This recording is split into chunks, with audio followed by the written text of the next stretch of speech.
Basically, we were looking for a solution in order to maintain our waste ice within the factory that can then be manhandled both in the factory and then externally for disposal in bulk mainly.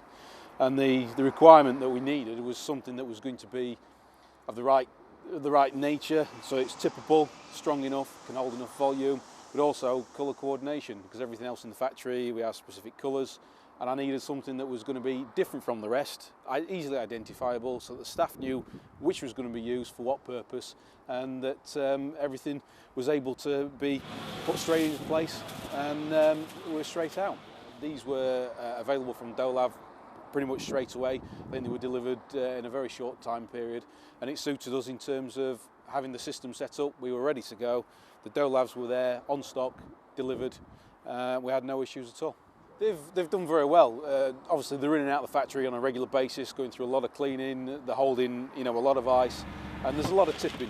Obviously with the melts that we've got, with the heavy weight of ice, the tipping. One of the things was the strengthened base so that it could be tipped.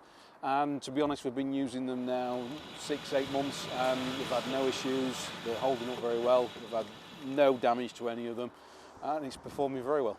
I mean, it's made such a huge difference in terms of how we manage waste to a degree. Obviously now that the waste is handled, the ice on its own, it means that we're doing better segregation. It controls our waste streams, and very happy with it. Yeah.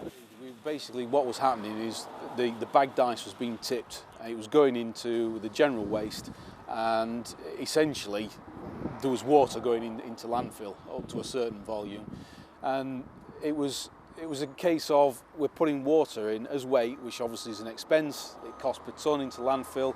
We've now reduced that. Yeah, it's made a huge saving, much more than was anticipated. We basically got a return on the cost of the project within about 5 weeks. So it was a very simple, cheap, effective method that we've seen the benefits from, with a massive saving anticipated in a year's period.